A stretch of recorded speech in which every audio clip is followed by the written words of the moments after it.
Hello everyone. Welcome back to my channel. నేను మీ షాహిదా. ఈరోజు ఎంతో టేస్టీగా, రుచిగా ఉండే టమాటా పచ్చడి ఎలా పెట్టుకోవాలో చూపించబోతున్నానండి. ఎంతో సింపుల్‌గా, టేస్టీగా ఉండే ఈ పచ్చడి పక్కా మెజర్‌మెంట్స్‌తో, కొలతలతో చెప్పబోతున్నా. ఎక్కడ స్కిప్ చేయకుండా వీడియోనైతే పూర్తిగా చూడండి. 1 కిలో మెజర్‌మెంట్ అయితే నేను చూపించబోతున్నా.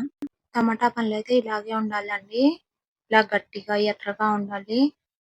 మళ్ళీ ఎక్కువగా పండినట్లు తీసుకున్న పచ్చడి పాడవుతుంది. మళ్ళీ పచ్చివి కూడా తీసుకోవద్దు. ఇలాగే ఉండాలండి. 1 కేజీ టమాటా పండ్లకి 100 గ్రాముల చింతపండు అయితే పడుతుంది. ఇందులో పిక్కలు, పీసులు అన్నీ తీసేసి పక్కన పెట్టేసుకోండి. ముందుగానే టమాటా పళ్ళను శుభ్రంగా కడిగి ఎండకు ఆరబెట్టానండి. ఒక్క చుక్క తడి కూడా ఉండకూడదు. లేకుంటే పచ్చడి అయితే బూజొస్తుంది తడి ఉంటే. మనం ప్రిపేర్ చేస్తున్నప్పుడు గానీ, చేతులు గానీ ఒక చుక్క తడి లేకుండా చూసుకోండి.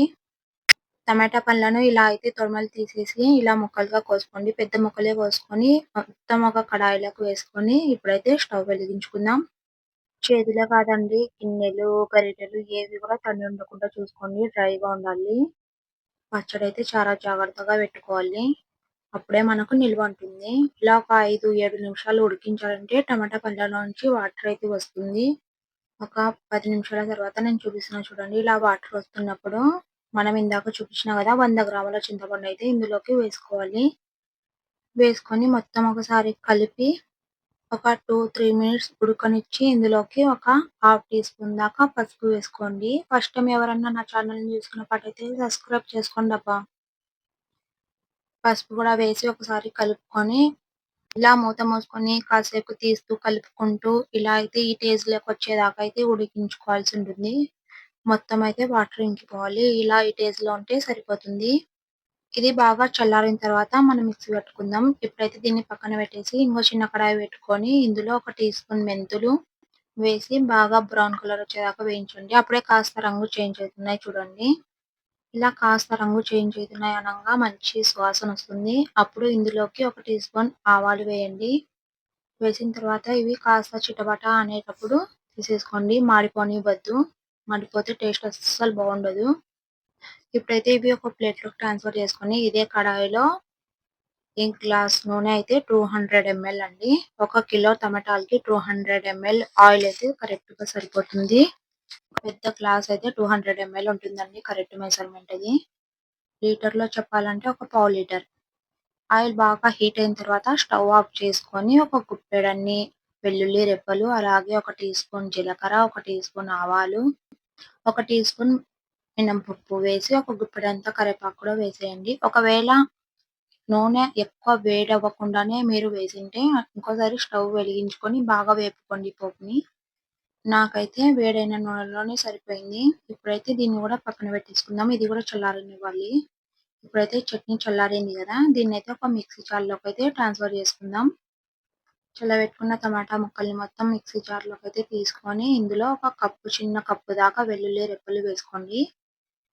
వేసుకున్న తర్వాత ఇందులోకైతే సాల్ట్ 150 గ్రామ్స్ అండి. నేనైతే కప్పు మెజర్‌మెంట్ తీసుకున్నా. ఇదైతే నేనైతే తూకం వేస్తున్నానండి. 150 గ్రామ్స్ సాల్ట్.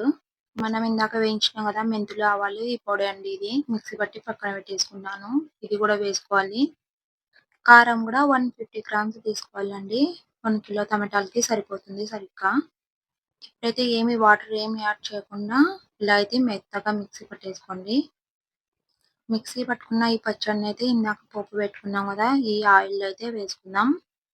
ఈ పచ్చడి మొత్తం ఈ ఆయిల్‌లోకి ట్రాన్స్‌ఫర్ చేసుకుందాం. పోపు గిన్నె చిన్నగా అయిందనేసి వేరే గిన్నెలోకైతే నేను ట్రాన్స్‌ఫర్ చేసుకున్న చట్నీనైతే. మళ్ళీ ఏమన్నా చీటింగ్ చేశారా అనుకున్నారు. ఏం చీటింగ్ చేయలేదండి చెప్పేస్తున్నా మేము ఫస్టే. ఇదిగోండి గిన్నె అయితే మార్చుకున్నాను నేను. అందులో కలపడానికి వీలుగా లేదు. అందుకనేసి పెద్ద గిన్నె తీసుకున్నాను. మొత్తం ట్రాన్స్‌ఫర్ చేసుకొని బాగా కలుపుకోవాలి. ఆయిల్ ఎక్కువ అవుతుందన్న భ్రమ ఏం పడొద్దు. చట్నీ కలిపే కొద్దీ ఆయిల్ అయితే అబ్సార్బ్ అయిపోతుందండి. మెజర్‌మెంట్ ఇంకోసారి చెప్తా వినండి. 1 కిలో టమాటాలకి 100 గ్రాముల చింతపండు, 150 గ్రాముల ఉప్పు, 150 గ్రాముల కారం, పావు లీటర్ దాకా ఆయిల్ అండి. పావు లీటర్‌కి, పావు కిలోకి తేడా ఉంటుంది. 200 గ్రామ్స్ ఆయిల్ అయితే కరెక్ట్‌గా సరిపోతుంది. చూసారా చట్నీ కలిపే కొద్దీ ఆయిల్ అయితే అబ్సార్బ్ చేసుకుంది. చూసారా కలిపే కొద్దీ ఆయిల్ అయితే మంచిగా అబ్జర్వ్ చేసుకుంది. ఈ మాత్రం ఆయిల్ అయితే పచ్చడికి కంపల్సరీ. ఆయిల్ ఉంటేనే పచ్చడి నిల్వ ఉంటుంది. కరెక్ట్‌గా వచ్చినట్టు గుర్తుంచుకోండి. ఇలా గాజు జార్‌లో కన్నా లేకుంటే పచ్చళ్ళు పెట్టుకునే జార్స్ ఉంటాయి గదా! అందులో కన్నా పెట్టుకోండి. బయటైతే ఒక 2 మంత్స్ అలాగే బావుంటుంది. ఫ్రిడ్జ్‌లో పెట్టుకున్నారంటే చానా రోజులు నిల్వ ఉంటుంది. ఎప్పుడు కావాలంటే అప్పుడు కాస్త కాస్త తీసుకొని తినేయొచ్చు. వేడి వేడి అన్నంలో కాస్త నెయ్యి వేసుకొని కలుపుకొని తింటే సూపర్‌గా ఉంటుంది ఈ పచ్చడి. వీడియో నచ్చితే ఒక లైక్ చేయడం అయితే మర్చిపోవద్దండి. మీరు ట్రై చేసి ఎలా వచ్చిందో నాకు కామెంట్ చేయడం మర్చిపోవద్దు. అలాగే మన ఛానెల్‌లో మొత్తం వీడియోస్ ఒకసారి చూడండి. నచ్చితే సబ్స్క్రైబ్ చేసుకోండి. అలాగే మీ ఫ్యామిలీ, ఫ్రెండ్స్‌కి షేర్ చేయండి. నెక్స్ట్ వీడియోలో అయితే కలుద్దామండి. లైక్ చేయడం మర్చిపోవద్దు. నేను మీ షాహిదా.